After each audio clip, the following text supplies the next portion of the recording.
Hoy es viernes 28 de julio de 2023. Estamos ya prácticamente a puertas de finalizar el séptimo mes del año.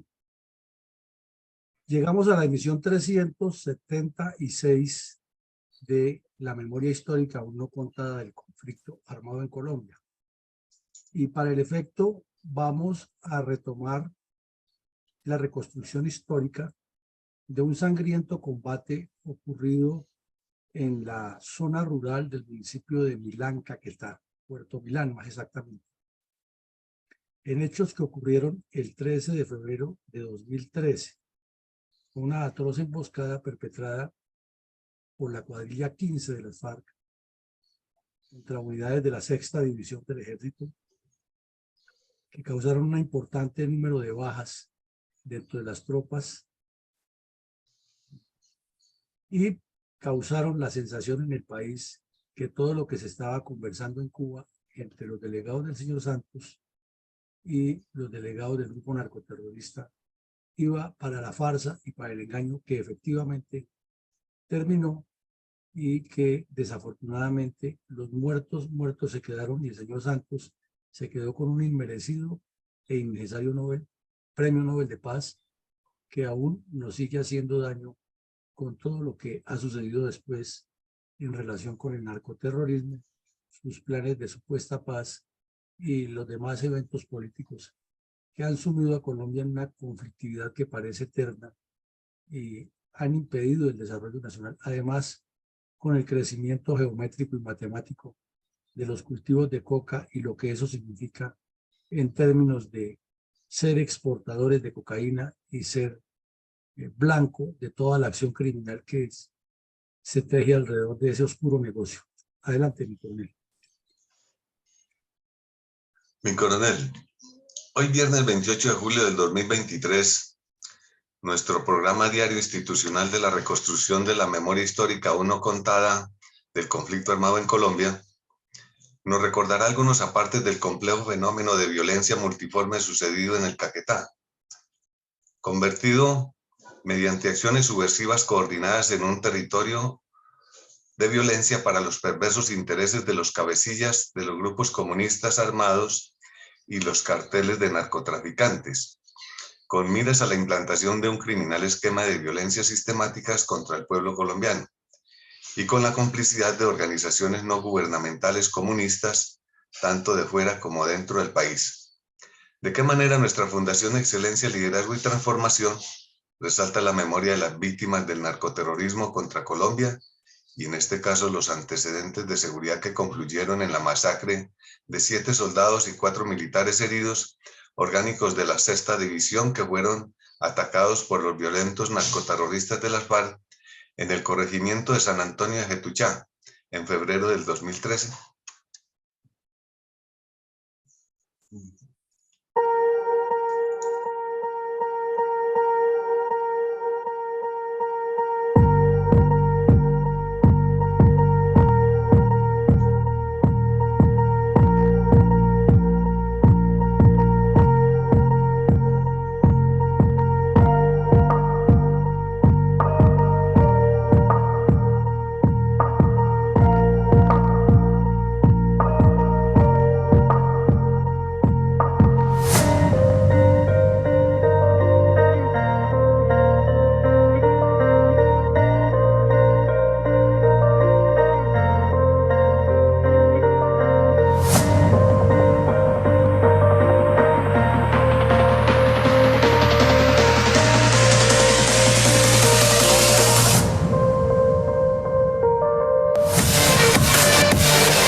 Y coronel, en ese orden de ideas, ¿cuál es el impacto y cuál es el rol geoestratégico del municipio de Puerto Milán, Caquetá, específicamente en su corregimiento de San Antonio de Getuchá, convertido en un emporio del narcoterrorismo comunista contra Colombia? Pues ya hemos trillado varias veces aquí en la Fundación acerca de la importancia geoestratégica del departamento de Caquetá,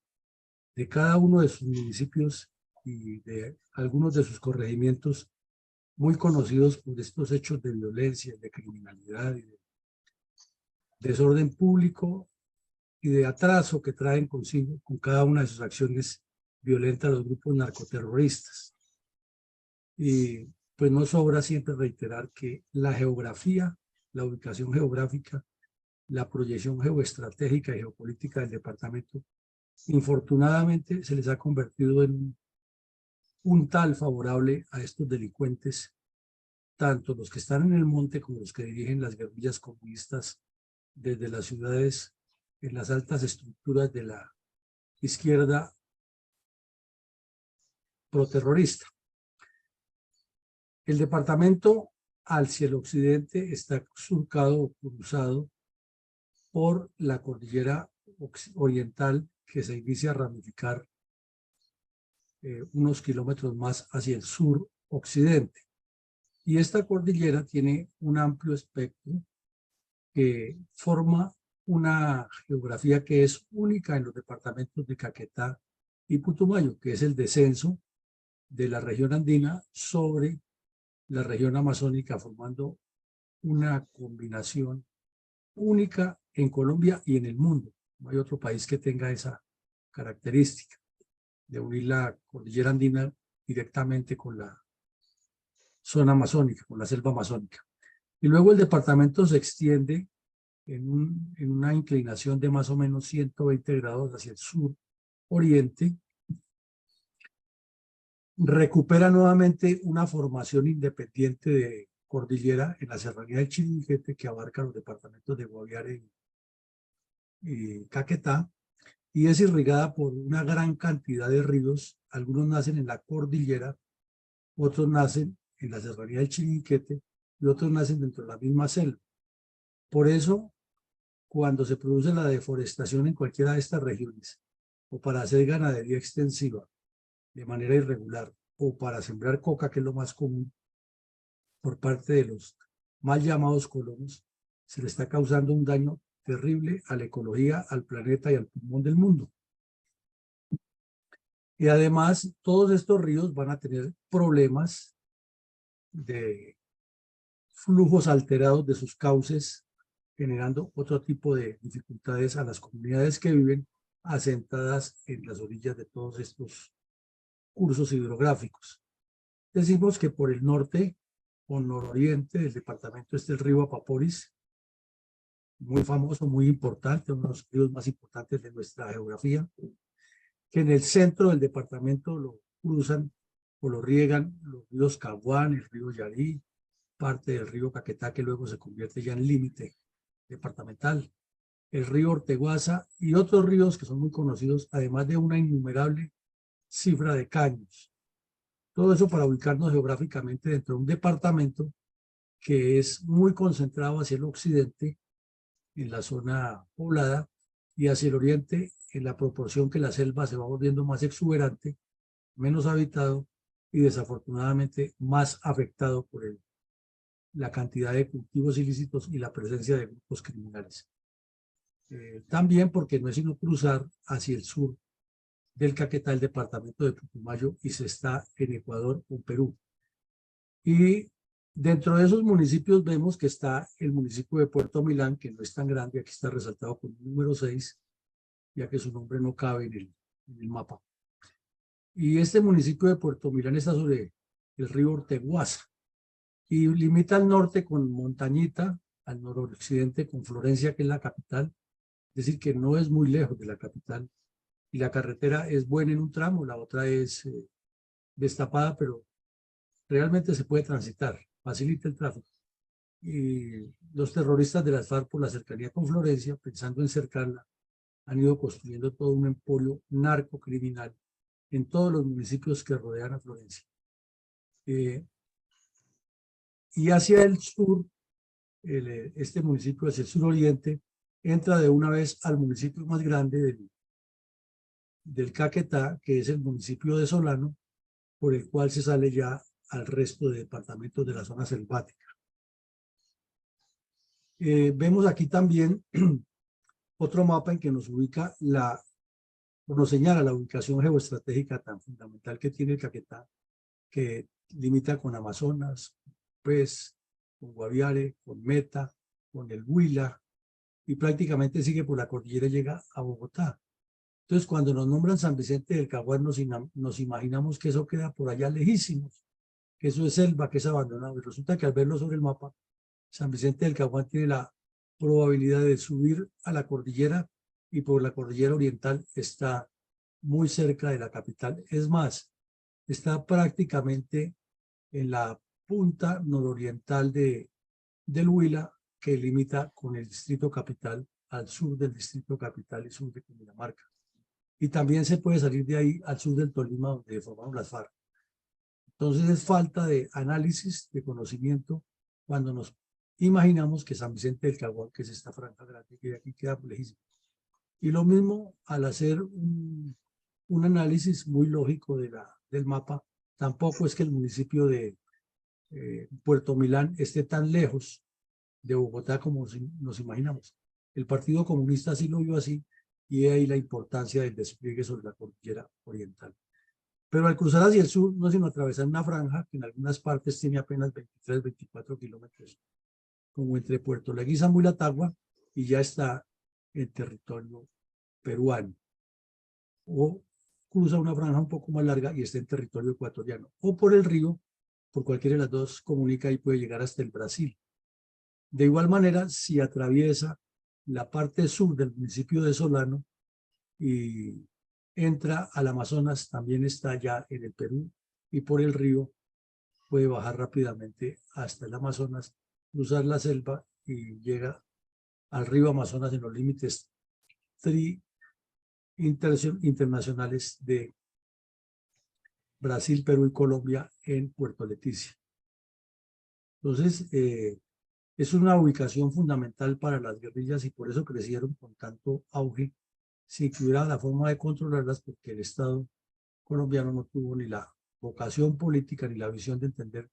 que el Caquetá era mucho más importante en todos los sentidos para esta proyección geoestratégica. Y nos falta decir que si sigue por los ríos Apaporis y los demás que se van formando, en breve está en Brasil, y son ríos navegables, y entonces facilitan toda actividad criminal en una selva espesa que está trazada con un límite imaginario, pero que de un lado a otro se puede cruzar por el río. Y aquí vemos un mapa más puntual, más específico de Puerto Milán. Vemos que el río Orteguaza lo atraviesa de norte hacia suroriente, y que en la orilla del río Orteguaza hay una cantidad importante de pequeños puertos que tienen nombres que se repiten en el municipio, en el departamento, como suele suceder con las veredas en los otros departamentos. Por ejemplo, aquí hay un corregimiento que se llama Remolino, que no es Remolino del Caguán. Hay otro que llama Las Margaritas, y está San Antonio de Getucha o Getucha, de las dos maneras le dicen, que queda, es prácticamente el primer caserío grande al que se llega desde Puerto Milán, por el río, que cada vez es más caudaloso debido a la cantidad de quebradas, caños y ríos que lo van irrigando. Y aquí vemos unas fotos de lo que es Puerto Milán y de lo que es San Antonio de Getucha,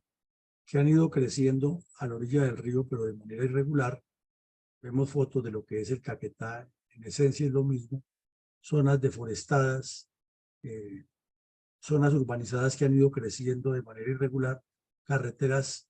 sin pavimentar, que lo que hacen es aumentar el daño ecológico y atraer flujos humanos, sobre todo por el narcotráfico, que terminan haciéndole más daño al ecosistema y multiplicando la pobreza y generándole más problemas al Estado, que no asume la iniciativa de organizar y dirigir, sino que se deja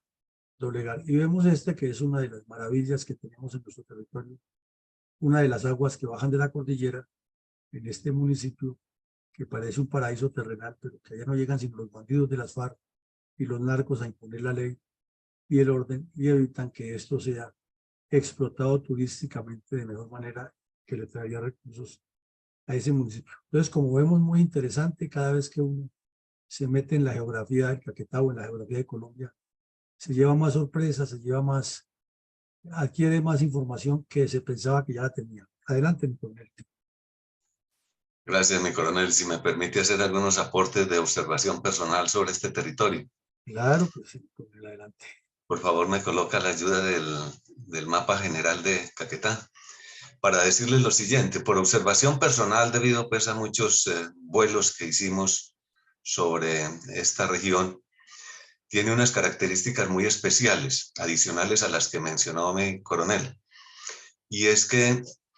políticamente el departamento está inclinado del suroriente al nororiente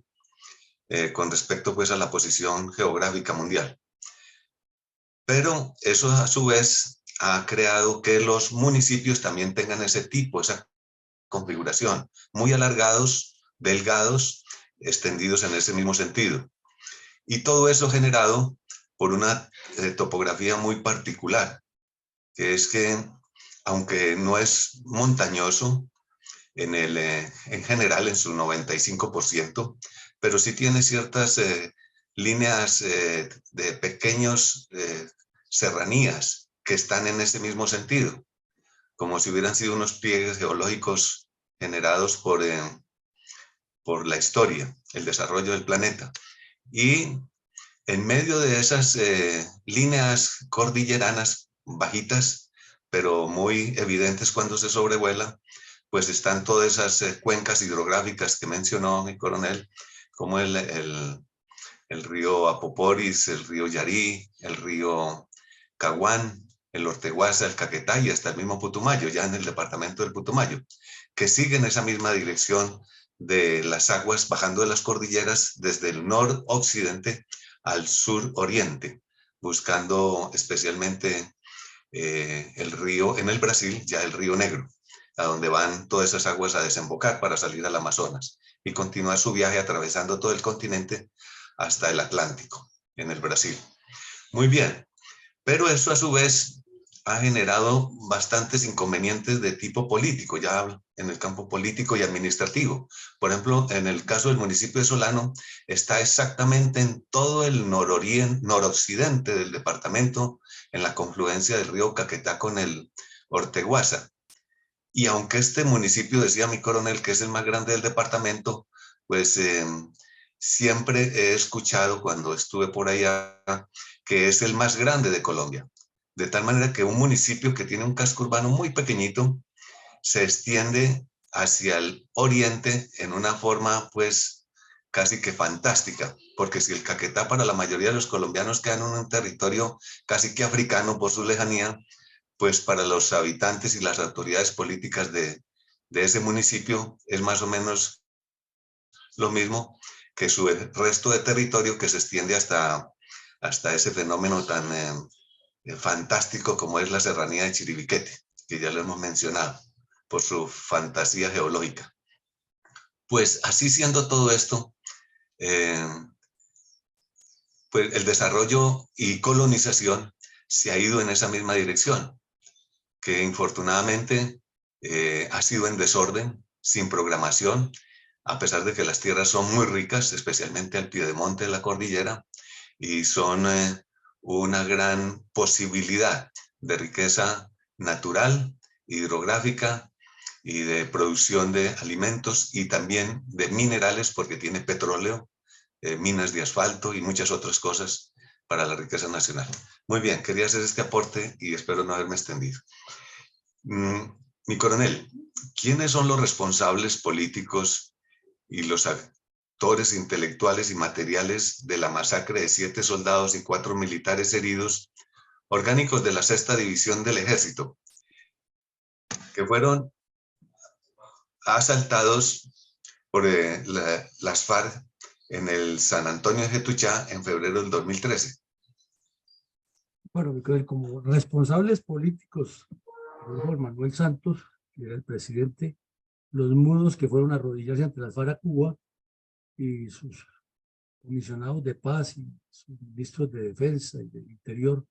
que andaban pensando siempre en sus parabienes y beneficios personales y no en el país. Como responsables intelectuales, los cabecillas del secretariado de las FARC,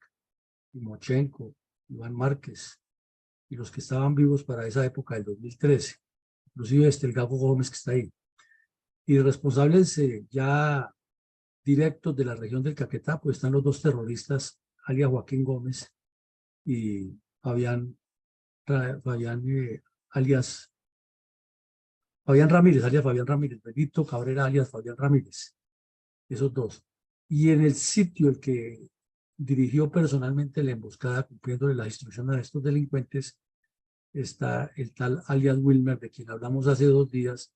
porque estaba comprometido en otros crímenes. Entonces es una sumatoria de responsables políticos, intelectuales y materiales, obviamente sumándole a todos los terroristas que participaron directamente en la acción criminal.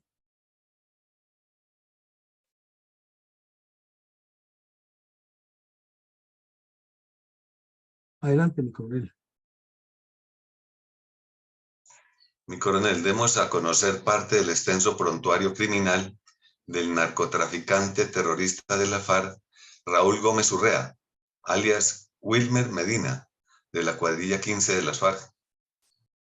Ya hace, como lo dijimos hace en unos momentos, hace 2 o 3 días lo hemos presentado aquí, pero se trata de un nuevo episodio. Es necesario recordar que para la época los medios de comunicación siempre insistían que el terrorista más peligroso del Caquetá era el tal Paisa, de la cuadrilla móvil Teófilo Forero, inclusive olvidando que estaban Fabián Ramírez y el Gabo Joaquín Gómez, que son dos de los criminales con más amplios prontuarios que hay en el país. Pero a partir de todos estos hechos que se analizaron con el asesinato de un capitán, que vimos que estaba en Unión Penella haciendo una acción cívico-militar, unas emboscadas que hubo por ese sector de la Unión Penella, y esta otra que ocurre en San Antonio de Jecucha y demás municipios de la región, de áreas urbanizadas y áreas rurales, pues salió a flote que este criminal era el reemplazo de alias El Mocho, de quien hablamos aquí también hace un mes más o menos, que fue dado de baja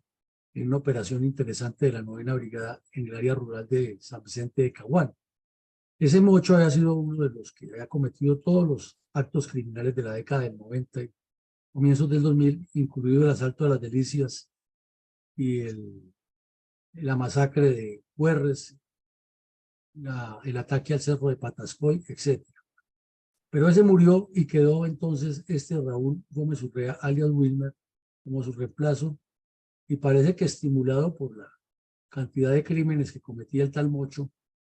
siguió en la misma línea y además muy estimulado y motivado por el Gago Joaquín Gómez, quien hasta, como dijimos en la vez pasada, le rindió un homenaje póstumo como si se tratara de un arcángel del 7º coro celestial. Al mirar ya su prontuario en particular, que es la pregunta específica, vemos que desde muy joven, cuando tenía 16, 17 años, por allá en 1983, 84, ingresó a las FARC. Y de ahí en adelante estuvo en las milicias, en Unión Penella, Miramar, en Paujil, Cartagena, El Cheira, como vemos en toda la región. Se movía con todos esos grupos criminales, controlando a los narcotraficantes que les dieran la cuota por el gramaje, asesinando al que no la pagaba, desterrando a los campesinos que no, o los colonos que llegaban a la zona y no cumplían, organizando a los que les cumplían con el pago, teniendo el control sobre los laboratorios de cocaína, teniendo el control sobre los cultivos de coca, de cuántas personas había, y por todo cobraban impuestos, e imponiendo la organización comunista clandestina, que eso es parte del proyecto, y aplicando lo que ellos llaman la justicia revolucionaria contra los que no estén con ellos. Luego comenzó su actividad criminal y es un prontuario larguísimo. Hablábamos del asesinato del capitán Gustavo Enrique Ortiz Lozada, hablamos de una emboscada en un puente a unos soldados que estaban prestando seguridad entre la capital del Caquetá, Florencia, y los municipios que se comunican en los corregimientos hacia el sur oriente del departamento. También hablamos de otra emboscada que cometió para liberar a un terrorista que había sido capturado con coca y que iba a ser trasladado de Montañita hacia la capital del Huila. Hablamos también de muchos hechos criminales cometidos con explosivos contra personas civiles que no aceptaban las imposiciones de las FARC y ataques contra concejales, algunos asesinados como los que asesinaron en Puerto Rico Meta, que también lo vimos aquí, el caso que fue atroz, entraron a masacrarlos a todos y solo uno se salvó y a ese lo persiguieron y le hicieron varios atentados después en Florencia. Es, en síntesis, un prontuario igual al del Mono Jojoy, al de Timochenko, al de Iván Márquez, al de Paisa, como son casi todos los bandidos de las FARC de la tercera y cuarta generación fariana, que fueron los que llevaron más peso sobre las acciones criminales cometidas desde 1985 hasta la fecha. Adelante, mi coronel. Y coronel, ¿cuáles antecedentes tácticos podemos destacar de la masacre de los 7 soldados y los 4 militares heridos orgánicos de la la sexta división del ejército que cayeron en emboscada perpetrada por los narcoterroristas de las FARC en el corregimiento de San Antonio en febrero del año 2013? Pues como ya dijimos parte del prontuario de este bandido y coincide con el de Joaquín Gómez y con el de Fabián Ramírez, entonces miremos los antecedentes un poco más en el contexto. En el año 2008, con la muerte de Tiro Fijo, de Raúl Reyes y de Iván Ríos, además de la operación Jaque y otros golpes que se le causaron, las FARC se ven obligadas a replantear su esquema de acciones criminales y optan por nombrar de cabecilla principal a Alfonso Cano. Y él traza el plan Renacer, que consiste en retroceder hacia las retaguardias estratégicas, plantear una guerra de guerrillas y ya no volver a hacer esas acciones masivas en las cuales se exponían, máxime que la Fuerza Aérea había adquirido una capacidad superior, la inteligencia de Estados Unidos estaba apoyando con mayor información técnica y las tropas terrestres tenían una dotación mejor y un apoyo helicoportado, helitransportado, aerotransportado, de misiones de bombardeo, misiones de ametrallamiento, fuego cercano, fuego lejano, detección de minas, infiltración de comandos. Es decir, la dinámica había cambiado muchísimo. Entonces, era muy riesgoso para las FARC seguir en ese tipo de combates masivos y por eso estructuraron el Plan Renacer, dándole mucha importancia al Partido Comunista clandestino, al movimiento bolivariano clandestino y a las milicias bolivarianas. Algo que se sabía porque era hasta público, se ha hecho ya en medios de comunicaciones e información, pero los que llegaron a Cuba, a pesar de que 2 de los negociadores supuestamente conocían qué pasaba y que Santos había sido ministro de Defensa y se sobreentendía que conocía eso, pues no lo aplicaron y al contrario permitieron que esa estructura siguiera incólume. Y el plan Renacer de las FARC siguió y hasta hoy lo tenemos en el mismo esquema, fuera eso disfrazado con el cuento de que son disidencias. Otro antecedente importante es que habían caído fuera de los 3 primeros que mencionamos en el 2008. Luego cayeron Jojoy, Cano y otros terroristas como Felipe Rincón, como Mariana Páez, etcétera. De igual manera, en ese momento estaba ya en camino y prácticamente visibilizada la cantidad de imposiciones que estaban haciendo la FARC en Cuba, porque ya llevaban un año de estar allá sentados, o unos sentados los de la FARC y otros arrodillados al frente implorándoles que le cumplieran lo que quería Santos, porque si no se le dañaba su premio Nobel, pero no se avanzaba nada en favor de Colombia. Múltiples acciones criminales de la FARC en Caquetá, porque aquí estamos hablando en este momento de un solo municipio y en particular de un corregimiento, pero ya lo hemos explicado que todo el departamento ha sido blanco de muchísimos crímenes. Veíamos la semana pasada que hace 2 días, mejor, el solo municipio de Montañita acumula un larguísimo historial de crímenes del Caquetá y ese es apenas uno Y esos crímenes son apenas unos que están documentados sin otros, como decir, cuando ellos adentro de sus campamentos hacen lo que llaman los juicios revolucionarios y fusilan 2 o 3 terroristas, los entierran en la selva y eso no sale a la luz pública, a menos que aparezca un Martín Sombra que cuente todo lo que pasa. Pero el resto está en el olvido y en la Comisión de la Verdad no lo mencionan para nada. El ejército, como ya lo notamos, había tenido una transformación táctica, operacional, y se estaba realizando unas operaciones aeroterrestres con un esquema que resultó fabuloso. Consistía en la inserción de comandos o grupos RECON de reconocimiento, ubicación de las cuadrillas, ubicación de los campamentos, combinación de inteligencia técnica con inteligencia táctica en el terreno, con información general, con otros informes suministrados por los terroristas anteriormente, mapas, etcétera. Y se hacía la localización de los campamentos, la Fuerza Aérea venía y ametrallaba o bombardeaba y se desembarcaban tropas encima y eso los tenía bastante agotados. Pero como paralelamente había que hacer la erradicación del cultivo del narcotráfico, ahí estuvo el talón de Aquiles, porque esas tropas, por estar erradicando cultivos, se convertían en blancos fáciles, ya que su movilidad era muy poca, y entonces en los sitios donde acampaban, ahí ya quedaban o expuestas a ser sorprendidas en el momento de estar acampados o que les minaran el sitio donde se suponía que iban a llegar a dormir, y ahí cayeron varias veces en esas trampas los soldados. Ya había terminado la manipulación de la liberación de los secuestrados y se hablaba solamente de paz, pero un antecedente grande es que fueron más o menos 13 años de presión mediática de los familiares de los secuestrados y de los bandidos, exigiendo por medio de sus contactos nacionales e internacionales que les dieran estatus de beligerancia, sacando los bandidos de la cárcel, que estaban en las cárceles, y ellos entregarían a los secuestrados, y que se hiciera una ley de canje permanente mediante la cual cada vez que las fuerzas del Estado capturaban a un terrorista, ellos podían secuestrar un uniformado y entraban en canje. Y había sujetos como Horacio Serpa, como Ernesto Samper, como César Gaviria, como Piedad Córdoba y otros personajes de esos que le han hecho bastante daño al país, que hablaban a voz de cuello que esa era la solución, ya que un guerrillero no se iba a entregar a cambio de que lo encarcelaran, y que esa era la fórmula. O sea, eternizar la guerra en Colombia hasta que la justicia y el país se agotaran de eso y le cedieran definitivamente y lo reconocieran como fuerza beligerante.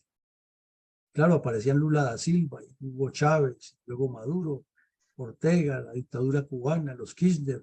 Evo Morales, Zelaya en Honduras, todos diciendo que esa era la solución y que ellos estaban de acuerdo por la paz de Colombia. Y en paralelo, en el Foro de Sao Paulo siempre dicen, el punto número 1 del Foro de Sao Paulo en todas sus convenciones es la paz de Colombia. La paz de Colombia es legalizar el terrorismo comunista. Bueno,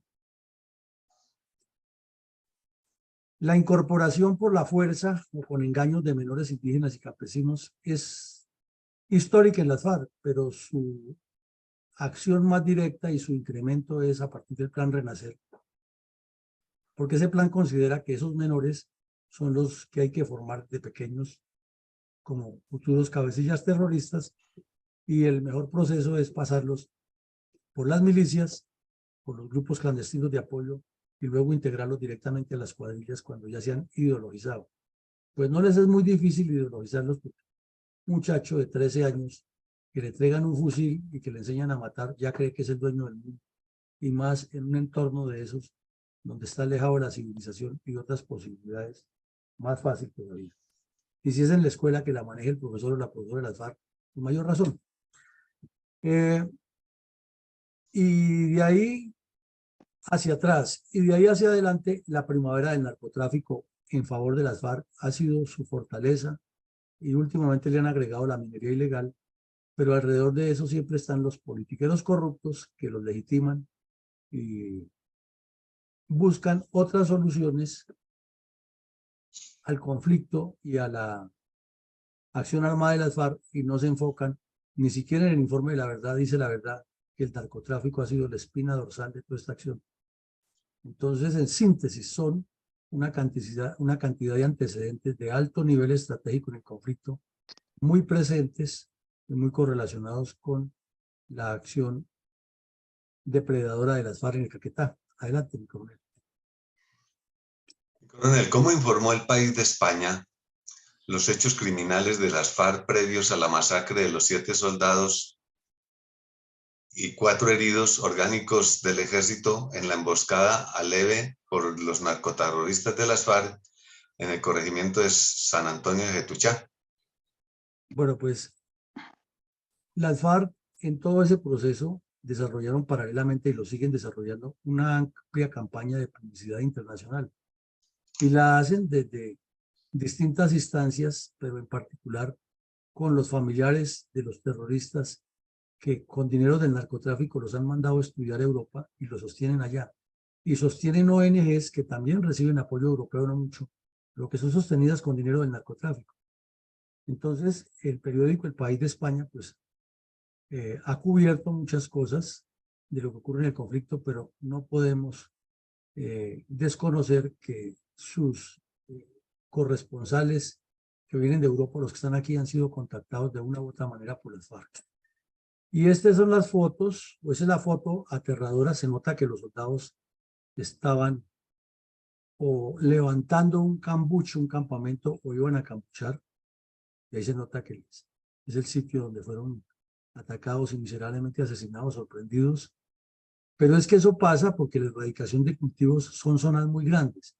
Entonces los soldados tienen que quedarse estáticos mientras forman una especie de base para ir a controlar a ejecutar la erradicación, o cambian de sitio, pero los sitios ya son prácticamente predeterminados. Entonces los delincuentes podían esperarlos y atacarlos o colocarles un minado, como dicen ellos, y estallarlo. Lo cierto es que la foto es impactante de los soldados muertos y la publica El País de España. Relata luego que 150 terroristas que planeaban asaltar el caserío de San Antonio de Getucha en el municipio de Puerto Milán, en el Caquetá, estaban en el sector. Entonces, en el mismo sector se estaba efectuando la erradicación manual y los soldados encontraron, o los bandidos sorprendieron la patrulla. Lo cierto es que hubo 7 muertos, que es mucho, más una cantidad importante de soldados heridos. Aquí se habla de que hubo varios guerrilleros muertos, pero ese cuento de que se los llevaron por la selva, pues es muy viejo, y lo que no se ve y no se puede contar en el sitio es muy difícil, porque una persona que va huyendo difícilmente se va a encartar llevando a otro que no camina. Además, en la guerrilla el respeto por la vida es como si no fuera. Esa acción fue atribuida desde luego al Bloque Sur. Hicieron el recuento que allí, en esa zona, se realizaron los famosos diálogos del señor Pastrana con las FARC, que nunca sirvieron para nada. Que en esa misma zona, en los límites entre Colombia y Ecuador, fue eliminado el narcoterrorista Raúl Reyes, que quien lo reemplazó en ese momento fue Joaquín Gómez el Gago, y que este delincuente estaba en ese tiempo entre los que han nombrado de negociadores en La Habana, pero no ha aparecido allá, y que Timochenko decía que él no estaba allá, pero que sí estaba, pero que todos estaban de acuerdo, pero que todo se coordinaba con el secretariado, etc. Y dice también que esa ofensiva del año 2013 se había incrementado luego de la tregua que hicieron en diciembre. Recordemos, en 2012 se inician las conversaciones a final de año en Noruega, y luego vienen y hacen un show publicitario y un gasto exagerado de dinero conestado por el señor Santos en Cuba, dándole dinero a la dictadura para que tenga flujo de dinero para seguir oprimiendo a su pueblo. Y se hizo una tregua que terminaba el 20 de enero, en la cual supuestamente ni las FARC atacaban las fuerzas militares, y las fuerzas militares los atacaban por aquello de la época decembrina y de comienzo de año. Pero inmediatamente terminó esa tregua y se reiniciaron las imposiciones allí en la mesa en La Habana. Entonces los bandidos apostaban a ganar en todo, a ganarle al Estado, imponiendo condiciones allá a sabiendas de que era lo que quería el señor Santos, porque eso sí se lo leyeron desde el principio cuál era su intención. y se dedicaron a atacar también aquí en Colombia para asumir la iniciativa estratégica. Y entonces hicieron una cantidad de actos terroristas que son innumerables. Aquí, por ejemplo, mencionan otro que nosotros no lo hemos mencionado, que en el departamento del Guaviare, eh, mientras la policía atendía un incendio que se ha hecho en el municipio de Miraflores, que es otro sitio de una larguísima historia de acciones criminales, entonces los policías ayudándole a la población civil a erradicar el incendio, y los terroristas vinieron y lanzaron granadas contra los policías. O sea, la sevicia de estos delincuentes es aterradora, y la lista sigue y sigue de cantidades criminales. También relata aquí que para la época habían liberado a otros policías que habían secuestrado en el Cauca, que el señor de la calle había echado otro de esos discursos veintejulieros, que eludiendo la responsabilidad de lo que estaba haciendo mal en Cuba y diciendo que que lo que se estaba haciendo en Cuba era auscultar qué posibilidad eh, de paz había, buscándole todos los caminos, y que no, ellos no estaban allá legitimando las acciones de la guerrilla, que era lo que se comentaba en ese momento en los medios de comunicación. Y luego agregó, como todo politiquero oportunista y mentiroso, que esa era la oportunidad real y verdadera para poner fin al conflicto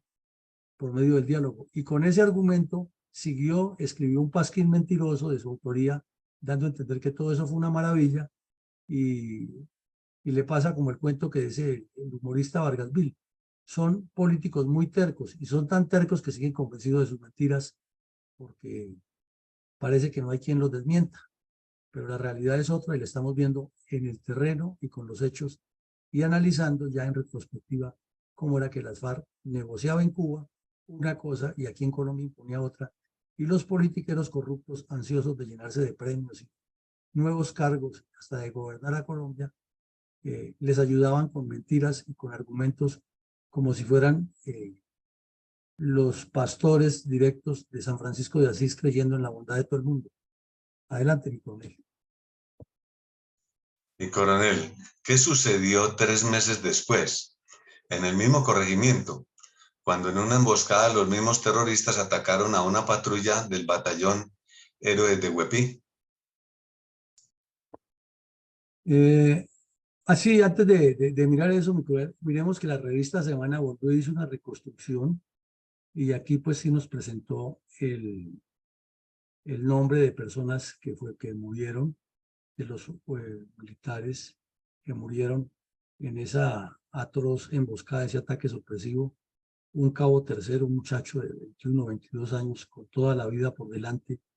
quién sabe con cuántos sueños, con qué esfuerzo entró a la escuela de suboficiales para ayudarle a su familia, asesinado miserablemente por los bandidos de las FARC,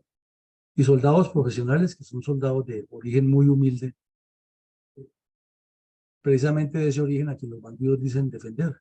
Entonces está el cabo tercero Rafael Cortés Cabezas, los soldados Jaime Alberto Mejía Rodríguez, el soldado Richard Arturo Orozco Aguilar, el soldado Juan Carlos Piñero Duarte, el soldado Víctor Hugo Ramírez Lozano, el soldado Iván Darío Ríos y el soldado Wilson Tique Guzmán. Por el apellido, quienes tuvimos mando de tropas sabemos que el apellido Tique es de indígenas tolimenses, y son característicos de la etnia yaguará, de la etnia del sur del Tolima. Bueno, por el lado de Natagaima y ese sector. Y también está en la lista de los soldados heridos que fueron evacuados por la Fuerza Aérea colombiana, y dice ahí que fueron el cabo primero Michel Lloreda Morena y los soldados Johan Reinaldo Guillén Herrera, Isaac de Jesús Alfaro, Wilmer Velázquez Rojas y José Lirio Monroy Giraldo. Si hiciéramos una cuenta nada más de este caso, de esos 14, 15 personas afectadas, y miramos la cantidad de horas y de años de productividad que perdió Colombia, y de personas que estaban cumpliendo con su deber de ayudar al país por acción de un poco de criminales que solo piensan en el terrorismo y el comunismo, eso no tiene ni perdón ni de Dios ni de los hombres, y no puede quedar en el olvido. porque una cosa es que la JEP los exonere y la Comisión de la Verdad mienta hasta en el momento de respirar diciendo cosas que no son. Y otra cosa es lo que está aquí en los hechos y no se puede negar porque está escrito, están los testimonios, están los archivos, están los familiares de estos hombres y están los que eran sus compañeros que vivieron ese infierno en esa época. Ahora, respecto a lo que usted me pregunta, mi coronel, es que después de ese ataque, pues hubo muchas operaciones militares, hubo nuevos combates, hubo bajas de bandidos, capturas. La dinámica de la guerra continuó, pero en el mes de abril se volvió a presentar otro enfrentamiento cerca a San Antonio de Getucha, porque una cuadrilla de la misma estructura de las FARC, de más o menos 100 bandidos distribuidos en dos grupos, iban a tomarse por la fuerza a destruir la estación de policía y a atacar simultáneamente a una unidad del ejército en San Antonio de Getucha, y se destapó un combate que duró más o menos 13 o 14 horas a partir de un sábado a las 5 de la tarde hasta la madrugada del domingo, y en la cual también fueron asesinados nuevamente un cabo del ejército, Carlos Antonio Romero Manrique, y los soldados profesionales Miguel Fonseca y Alexander Ledesmas. Dos civiles, dos niños y otros dos soldados resultaron heridos y todos fueron trasladados por la aviación del ejército hasta Florencia para ser atendidos. Y el municipio quedó sin energía eléctrica, o el corregimiento, porque no es el municipio, es el corregimiento. El terror y la zozobra de los habitantes, el riesgo de que volvieran a atacar, el control coactivo sobre la población y un montón de acciones que no son relatadas en el supuesto informe de la verdad. Entonces uno dice, pero ¿qué era lo que quería contar ese informe? Legitimar a las FARC y presentarlos como unos ángeles, o para lo que los contrataron es para que le presentaran en blanco y negro al país estas realidades. Porque si uno se ubica en el tiempo y hace una especie de reconstrucción mental con toda esta información, se imagina a un caserío de personas civiles inermes y a unas tropas sorprendidas por un fuego permanente con cilindros, con artillería guerrillera, con ametralladoras, granadas, explosiones, toda una noche de horror, destrucción total de la capilla, destrucción del puesto de policía y unos soldados muertos y rastros de sangre donde quedaron los bandidos también. Y todo eso, eso no se puede quitar de la noche a la mañana, eso no puede pensarse que es echarle agua y jabón y quedó listo. Eso afecta a la psiquis de los niños, el recuerdo de las personas, la zozobra que se vive en los días subsiguientes de cualquier persona para moverse por la región, la amenaza de los bandidos que asesinarían a quien estuviera con ellos. Y eso, ¿por qué no lo cuenta la Comisión de la Verdad, la supuesta verdad? El daño psicológico que se le causa colectiva e individualmente a las personas. Bueno, adelante, mi coronel. Mi coronel, por favor, hagamos reverencia y demostremos respeto con un minuto de silencio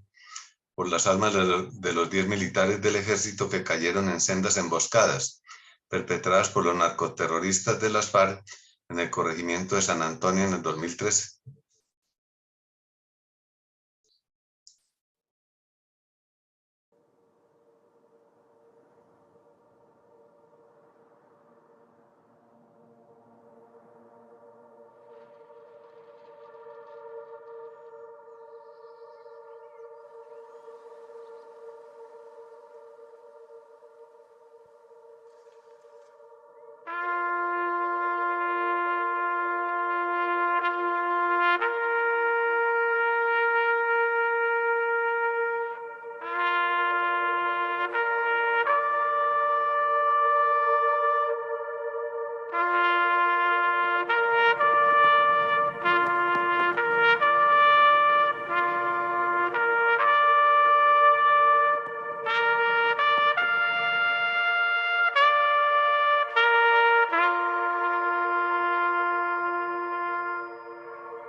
Y coronel, ¿cómo describió el noticiero de la cadena radial Caracol la identificación de las víctimas de la masacre de los 5 soldados y 6 militares heridos que ofrendaron sus vidas en sendas emboscadas perpetradas por las FARC en el corregimiento de San Antonio? Pues la noticia, como siempre, llega parcialmente y la fueron publicando a cuentagotas hasta que ya se estableció completamente lo que había ocurrido. Y no se identificaron inicialmente sino 5, luego otros. Al fin se estableció la identidad, lógicamente, de todos, pero eso es una zozobra para los familiares de las víctimas, sobre todo que como en esos combates las tropas se dispersan y hasta que no se hace un registro total y se recupera todo el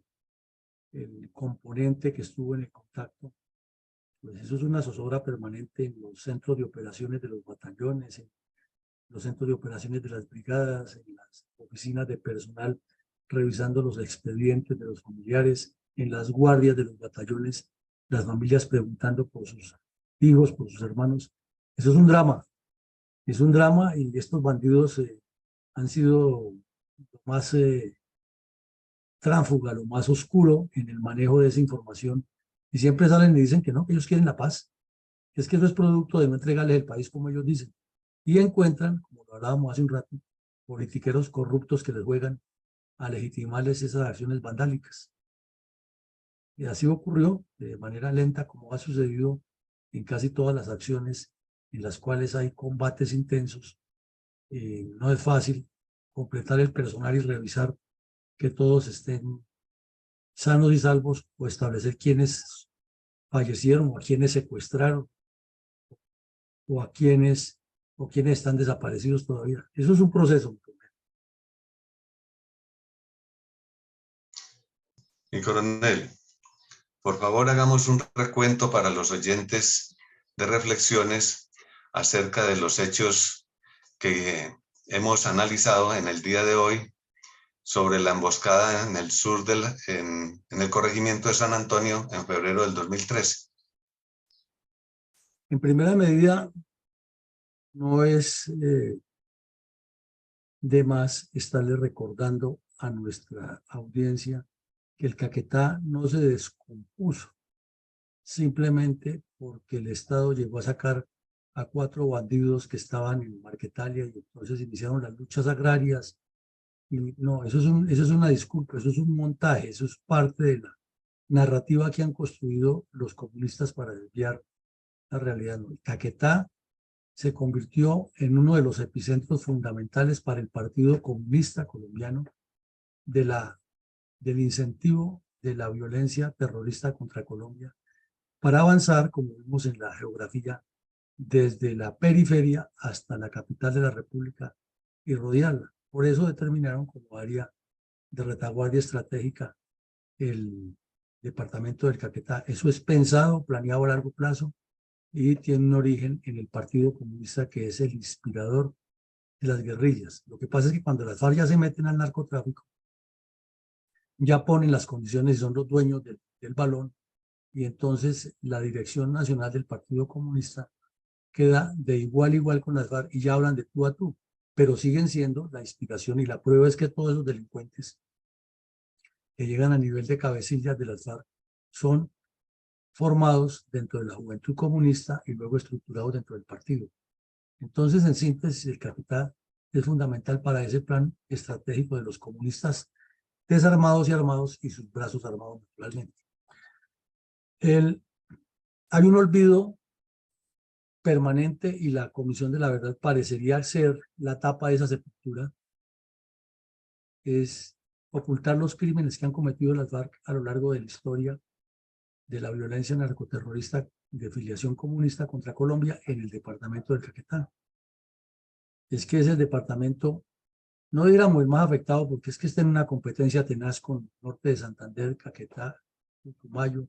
Cauca, Nariño, Antioquia y los Santanderes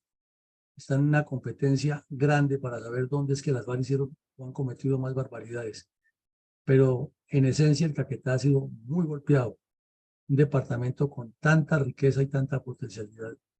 y tan olvidado del Estado central y tan en poder de estos delincuentes que llevan décadas destruyéndolo y causándole daño al país es aterrador. Otra reflexión que tenemos que tener en cuenta, que no se menciona en la supuesta verdad que nos iba a decir la verdad de lo que pasó, es que a las FARC lo que le dieron fue una resurrección con sus famosas disidencias, y ahí los tenemos. Y ahora está Petro hablando con ellos, y otra vez el Caquetá en primer plano con el tal mordisco. Hay una ausencia, y eso lo hemos reiterado en varios eventos académicos nuestros, de un plan de desarrollo prospectivo desde el orden nacional hasta el local, en que se integren las visiones de Estado hacia objetivos medibles, verificables, pero sobre todo identitarios de la población. O sea, si hubiera un buen proceso de gobierno y gobernanza, es que los habitantes de un caserío, por decir algo, el de San Antonio de Getucha, tuvieran la información estatal, es que para el año 2030 va a tener un puerto fluvial con todas las de la ley, va a tener esto, lo otro, su centro de salud, porque está dentro de un plan de desarrollo articulado desde lo regional hasta lo nacional, y porque se prevén los recursos de esa manera. Ese sería lo ideal. Pero igual que en San Antonio de Getucha y en cualquier parte del país, los ciudadanos no saben ni qué es lo que prevé el gobierno, ni a qué le estarían apuntando los que se lanzan en cada candidatura, sino vote por mí que yo soy el bueno, y generalmente termina siendo el bueno para robar, o para desviar los recursos, o para no cumplir los planes de desarrollo. Entonces, no hay nada prospectivo, ni allá, ni en el país, ni en ninguna parte de Colombia, ¿no? La manipulación de la liberación de los secuestrados y el cuento de la paz ocuparon la agenda durante los primeros 15 años del siglo XXI, y ahora sigue con el cuento de la paz, y el ELN mantiene su política artera de secuestrar, y el país no aprende, la dirigencia política no aprende, la academia no aprende, los medios de comunicación no aprenden, y los colombianos estamos más preocupados si Egan Bernal termina el Tour de Francia o no lo termina, si Shakira se separó de Piqué o no se separó de Piqué, etcétera. La doble moral marxista-leninista la tenemos que reiterar siempre aquí, porque lo que ha hecho la JEP no es sino legitimar bandidos, no judicializarlos como son, inventarse un remedio de justicia que salió a la medida de ellos, y la han legitimado con una comisión de la verdad. Y de remate, el señor Petro, que subió a la presidencia, está dándoles un complemento desde el orden del Poder Ejecutivo, como si tuvieran la razón. Y antes dijo en su posesión que todo ese informe de la Comisión de la Verdad había que cumplirlo a rajatabla, porque le están proponiendo ahí los 12 puntos con los cuales las FARC y el ELN pretenden crear las condiciones para avanzar hacia una revolución comunista sostenida en Colombia. Y la dirigencia política no aprendió, y eso lo dijimos en el punto anterior, cuál es el plan estratégico de las FARC, qué es lo que quieren, porque nunca piensan en Colombia. Y ese es el gran problema y la enfermedad de todos los que quieren hacer política en Colombia. Es tal su egocentrismo que si le pregunta a un candidato qué es lo que usted va a hacer, y comienza a decir, es que yo soy graduado en Harvard, tengo 50 posgrados en Colombia, me han condecorado 87 veces con la medalla de la Cruz del Sol de no sé dónde, es que yo hablo 4 idiomas, es que yo, y todo es yo, y ese ego de esas personas, pero nunca dicen mi proyecto es este y este, mis preocupaciones por la comunidad. Difícilmente dicen eso, siempre es con su ego por delante, que tienen maestrías y estudios, y entonces eso es el reflejo de la dirigencia política. Un problema que nos tiene hace 60 años enfrascado, y todavía la dirigencia política no lo tiene claro. Y si la dirigencia política es la que, valga la redundancia, dirige, ¿cómo lo tendrá la ciudadanía? Entonces los problemas son de fondo, pero con todo ese enmascaramiento psicológico y mediático que se le da, pues peor. Y estamos nuevamente ante un nuevo proceso, una nueva estratagema de paz y diálogo, sin que se llegue a lo que decía Álvaro Gómez, lo fundamental. Entonces es como navegando por los laditos sin tocar el centro de donde se origina toda la pus que daña los alrededores del órgano afectado, que es Colombia. Adelante, mi coronel González. Gracias, mi coronel. Comentario para el día de hoy. El corregimiento de San Antonio Tejetuchá se ha desarrollado considerablemente en los últimos años, tanto en su casco urbano como en su ganadería y agricultura. En gran parte, debido a su ubicación geográfica entre las cuencas de los ríos Orteguaza, Caquetá y Caguán, además de los caños navegables como el Bodoquero, el Fragua, el Pescado, el Penella y el Sencella, que le ha permitido una rápida conexión y aprovechamiento de la navegación fluvial para el transporte de sus productos agropecuarios y el comercio en general, además de tener una conexión carreteable, aunque en regulares condiciones, y una red eléctrica a pesar de su distancia del centro de la nación, por ser el último casco urbano del sur del Caquetá en la frontera con la selva amazónica. Pero estas oportunidades han sido perversamente degradadas por el despiadado terrorismo de las cruentas cuadrillas comunistas de las FARC en su propósito de crear una república independiente denominada Caquetania. Sus habitantes son provenientes de la primera generación de pioneros colonos que se asentaron en la región con el motivo de la explotación del caucho para comienzos del siglo XX, y que por el descuido de los líderes políticos colombianos, ese valioso territorio fue invadido por el Perú, ocasionando el conflicto internacional. Posteriormente vino la bonanza de la ganadería y más tarde el petróleo, pero que con la presencia de estos grupos comunistas armados fueron obligados a cultivar la coca para financiar el terrorismo contra Colombia, circunstancia que les ha traído grandes sufrimientos y una vida llena de crímenes y de miedos, puesto que han sido sometidos y esclavizados por los grupos terroristas del M-19 y de las FARC, además de que mucha población ha sido víctima de la crueldad del despiadado comunismo. Razón por la cual muchas de nuestras tropas han sacrificado su vida en la protección y defensa del pueblo colombiano en esa región. De tal manera que la Fundación Excelencia, Liderazgo y Transformación le rinde un merecido homenaje a todos aquellos colombianos que con tanto esfuerzo han buscado un mejor futuro, aún en contra de la ineficiencia y la inmoralidad de las demás autoridades políticas y hasta religiosas, sin dejarse vencer del bandolerismo comunista que se ha opuesto en forma brutal y despiadada, pero que ni aún así se han desesperanzado para que no pierdan el deseo de un mejor futuro, donde puedan gozar no solo de los beneficios de la naturaleza de la selva amazónica, sino también de la riqueza minera que existe en ese muy extenso y exótico territorio. Muchas gracias, mi coronel. Bueno, muchas gracias, mi coronel. Mi coronel Saldaña, buenos días.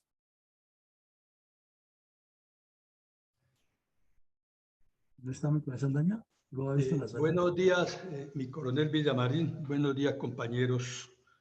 quienes estamos en esta aula virtual máxima, aula máxima virtual de Fundel. Reflexión al 376 episodio de la memoria histórica de Fundel, viernes 28 de julio de 2023. Saludos también a quienes nos escuchan por otros medios. Objetivo Colombia. Hablábamos ayer jueves, bueno, y en otras presentaciones de la memoria histórica, aún no contada o mal contada, en donde se utilizan todas las combinaciones de lucha por el sistema comunista para la toma del poder. Una de ellas, además de la violencia terrorista, como la que acabamos de escuchar, en la que se cuenta la masacre de 7 soldados y 14 soldados heridos en el promisorio y bello departamento del Caquetá. Otra es la de los golpes de Estado en países con crisis, en la que la izquierda arremete contra gobiernos militares desprestigiando su acción con el fin de derrocarlos y facilitar su acceso al poder. Asunto normal. Lo que no es normal es que quienes dicen defender el sistema democrático se presten para atizar el fuego en contra de gobiernos que implantan el orden y la libertad. Me refiero en este caso a uno de los medios de comunicación que prestó sus páginas para incitar al pueblo contra el gobierno del general Augusto Pinochet. La revista Nueva Frontera, 1978, cuyo director fuera el doctor Carlos Llera Restrepo. En su carátula se plasmaba el título, comillas, el caso Letelier. Y resumiendo, decía, las turbias novedades sobre la investigación del asesinato de Orlando Letelier hacen peligrar la estabilidad del régimen pinocheísta. Hoy no se ha descubierto su crimen, pero se dejó la duda. Cada vez, comillas, en la misma revista Frontera, cada vez que el presidente Carter menciona el tema de los derechos humanos en América Latina, inmediatamente se piensa en Chile y Argentina. Cierro comillas y abro comillas de la misma revista, Nueva Frontera. Lo que piensa, diga y haga la Casa Blanca los ha puesto a mejorar la imagen y a desmilitarizar la fachada gubernamental. Sin embargo, los medios de comunicación antes y ahora poco hablan de las atrocidades de la narcoguerrilla, o si lo dicen, lo hacen de manera velada. De esta manera se engaña a la opinión pública e internacional de la realidad de la violencia en Colombia. Y de aquí la importancia del relato de estos episodios que a diario presenta la Fundación de Excelencia, Liderazgo y Transformación. Historia que debería llevarse a los centros educativos o como mínimo a las escuelas de formación militares y de policía y difundirse por las redes sociales y, por supuesto, reposar en el Centro Nacional de Memoria Histórica. Aún se sigue pensando que la solución del conflicto en Colombia se arregla con los procesos de paz, pero sus resultados nos han mostrado lo contrario. Mi reflexión, gracias y feliz día. Bueno, muchas gracias, mi coronel. Entonces, resumiendo, mi coronel González le apunta siempre a la geografía y el abandono, y el descuido y la irresponsabilidad de los dirigentes. Y usted siempre lo enfoca con una reflexión analítica de la filosofía, de la orientación ideológica que tiene todo este proceso de violencia contra Colombia, y confluimos en lo mismo, que la dirigencia política ausente, ciega, sorda, muda y tapada de comprensión frente a lo que ocurre. Y si falla la dirigencia, pues el pueblo está desinformado y desorientado. Esta noche tendremos en la sala Zoom de la Fundación Excelencia, Liderazgo y Transformación un análisis geopolítico y estratégico de la presión que está ejerciendo Rusia contra Ucrania en el Mar Negro para la sacada de los granos y el daño que le está haciendo al mundo. Y el lunes retomaremos con nuestra memoria histórica. Los dejamos con el mensaje institucional para el cierre de este programa.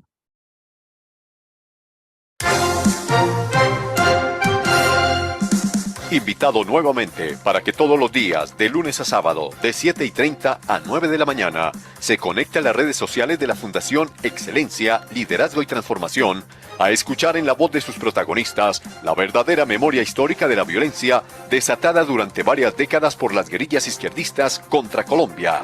Lo esperamos en nuestra próxima emisión.